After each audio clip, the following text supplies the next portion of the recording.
Now, one thing that is really putting fuel on the fire for this is Obama's daughter was, at least from what was reported to me, was in the Chiapas district during this earthquake.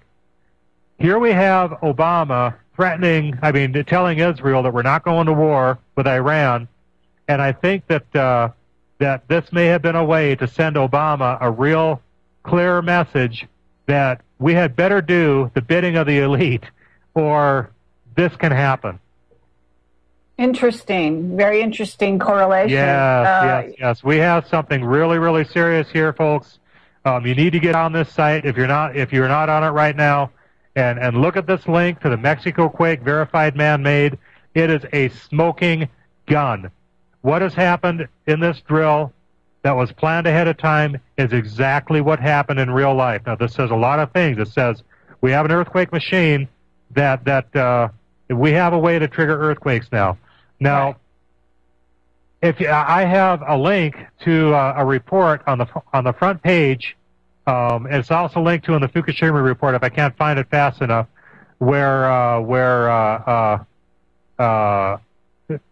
Military briefing with Secretary of Defense William Cohen. It's link number 16 on the front page. Click that, and it's going to take you to this military briefing. And this was done in 1997. It's right off the U.S. Department of Defense website. You scroll down about 2/3 of the way down the page. It's a massive document, so it's kind of hard to it's kind of hard to find this. But when you get there, it says very specifically, and this Cohen speaking in 1997. It says others are designing some sort of engineering, Others are engaging in even an eco type of terrorism whereby they can alter the climate, set off earthquakes and volcanoes remotely through the use of electromagnetic waves.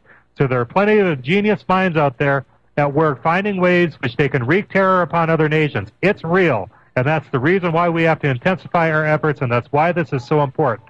Now, the reason why this report is so important is because it's not a blurry UFO photo. It's not some guy spouting off about some nonsense that happened in a cornfield. This is a Department of Defense Secretary William Cohen speaking in an official DOD briefing and saying that this is a reality.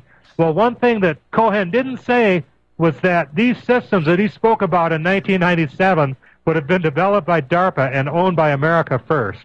So it's obvious, that these systems do exist. That's a perfect explanation for why this earthquake happened in Mexico on cue. And now I need to get on to something really, really interesting. This earthquake, when it happened, was a very, very smooth movement. It moved east. Let me think. What are my orientations here? It moved north, south, and east. A pull to the north, a pull to the south, and a pull to the east, and there was never any vibration of any sort. And if you look at the damage assessment that came out of Chiapas, only 800 homes collapsed there, and it was a 7.9. Well, in Mexico, a lot more of the homes than that are going to fall from a normal 7.9. A 7.9 is a pretty devastating quake. If you scroll down to the mails from Japan, the true perspective, and you click on that, I have emails from Japanese readers talking about these really, really strange, gooey quakes that feel like they're standing on a spinning top and they don't feel natural. These people are very experienced with feeling natural quakes in their country, and they're saying the one that they felt on the day Fukushima happened, the one that they felt the days before Fukushima happened, and all of the aftershocks after Fukushima do not feel like the normal Japanese earthquakes. Well, if you've got some sort of a gravity wave pulling on the earth and moving it and simulating an earthquake, you're going to get your movement, but you're going to be able to tell the difference between that and something that truly came from the earth. One way to clue in on this earthquake machine is that these earthquakes are all originating at a depth of 10 kilometers. All the reports of the aftershocks, the reports of the Fukushima quake, the reports of the quakes that preceded it, and the report of the quake coming out of Mexico, all of these quakes happen at 10-kilometer depth with consistency. Here it says right here. I've been checking the USGS. This is a writer from Japan writing to me. It says, I have been checking the USGS regularly and noticed there are a lot of depth 10-kilometer quakes. The 311 and the 411 are both depth 10 kilometers. Do you have an idea what this means? Scalar weapon, HARP, or just coincidence? These are Japanese people saying this. So they know there's something wrong. They know that there's something wrong. Okay, well, I actually have to tell you that I was in Belize during the Mexican quake, and I have a quake. I'm an earth sensitive. I can feel quakes in my feet before they happen. And I have to say that the night after the Mexican quake, I had like the worst night of my life, feeling a very, very tremendous amount of vibration, but it's like hidden vibration. So that actually, what this person is saying in this letter is exactly the constant vibration idea. This is exactly right what was happening during the Mexican quake. Yep. And here's another testimony out of Japan. March 9th, early afternoon, I was in a doctor's office with my dad, who was in a wheelchair. I was standing, then I felt dizziness. I looked up on the ceiling and found things were swaying. Nobody said it was a quake. I would explain it as standing on a big wobbling top. It was slow and not vertical nor horizontal. It was a magnitude 7.4. And my comment is, if no one said it was a quake and the Japanese are familiar with the quakes, what is this motion which caused a seismic reading of 7.4? I believe now that the earthquake machine places stress on a region with a circular pull, thus creating the spinning top feeling to pull out of all potential weak spots in all directions with the hope of triggering something big. Very interesting. Yeah, yes. It actually sounds like possibly it's got another objective besides just being a quake. And I'm not sure where that's going. I don't know if we're talking about moving the magnetic poles or trying to affect the magnetic poles. I don't know enough about science to say what creating but if you do create something that is circular, that is a vortex, that is toroidal kind of a situation going on. You're going to trigger anything that could happen. Okay. Because you're pulling in all possible directions. Okay.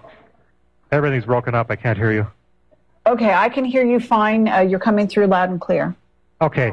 I want the readers to go back to the Fukushima the Fukushima page. You can either type Gemstone Freelance Fukushima.html or scroll to the link on the home page that says Fukushima Sabotage. We're going to go over the quake now. We already went over Fukushima. We're going to go over the oddities of this quake. I've got all the seismic records. I've got videos of the quake out of there. I want to scroll down. If you scroll about a third of the way down to the page, you're going to see a picture that says what everyone failed to notice. Absolutely no quake damage on anything as a tsunami rolls in. Right. And if you look at these pictures, I've got a link to the Japanese building codes for their homes. The Japanese have an attitude towards wood-framed homes that they're temporary and they're garbage. They tear them down after 20 years. So if anything would come apart in an earthquake, it would be one of their wood-framed homes. Their homes, when you get a wood-framed home like pictured in this very first picture here with a tsunami coming in, all these homes are perfectly intact, and it's very important to realize these are specifically intended to be disposable homes. Inside, they don't have interior walls. The Japanese homes are built with a great big open space, and then they have these dividers that they put up to get their privacy in certain areas that are not any kind of a freestanding. They're just these freestanding dividers, and I'm sure you've seen them like at swap meets or at Chinese markets where it's like this paper divider with a wood frame. This is what they use to divide up their So what I'm trying to say here is there's no interior walls in these homes even to give them strength against an earthquake. So in this very first picture here, we should see massive earthquake damage in these homes if a 9.0 had ever happened. In the next frame, we have a lot of concrete structures as a tsunami rolls in. You can see old concrete buildings that weren't built to standards are completely undamaged. You scroll down even further, you see cars perfectly parked in the parking lots like nothing happened. If a 9.0 happened, it would flip cars from the parking lot. A 9.0 is so bad, The USGS actually produced a chart for a 9.0, and they said that the vertical acceleration was 12 Gs for 0.3 seconds. 12 Gs for 0.3 seconds. That's at the epicenter, MYG 004. At least the USGS was honest, and they said that the quake occurred inland. The media was the one that put the quake out in the ocean. The USGS never claimed that. The Japanese never claimed that. Everything regarding this quake's epicenter put it at station MYG 004, which you can see for the very next picture down the page. The seismic reading was a 6.67. For that site, the USGS produced a chart for a 9.0 and said that the ground pulled 12 Gs in a vertical direction. Well, if you've got the ground pulling 12 Gs for 0.3 seconds, you're going to have cars that are smashed like tin cans they can't hold 12 times their weight for 0.3 of a second. They're going to be smashed and thrown, not neatly parked in their parking spots. So when you see all these cars parked so neatly as a tsunami rolls in, that alone is proof that this quake never happened. There was never a 9.0. Anyway, I've rambled a little bit. Okay, it's okay. But I also have all the links out here. It's a full chart put out by the USGS. If you click on that, you'll go in. They offer no reading from MYG 011, which is closest to the 9.0 epicenter. But they did produce one G pull. Maybe that was the one by the. So it's been a long time since. And if you scroll further down the page, I have all the highest peak intensities measured at any seismic stations in Japan, and then the one that's closest to the reported epicenter. So there's the three highest, and then the closest to the reported epicenter. This is about halfway down the page. If you go on the links page, let's see here. If you go on the links page, it's going to be link number. Okay, you're saying that what they got was a 5.6 worth of shaking? Well, that's a 5.67 worth of shaking was well away from the real epicenter. Right. The real epicenter was a 6.67. Okay. All right, we'll be right back after the break. Okay, this is Carrie Cassidy, Project Camelot, Whistleblower Radio. And we are talking to Jim Stone. Fabulous show, I have to say myself. Very interesting information you're bringing to the fore here, Jim, and doing it very well, I might add.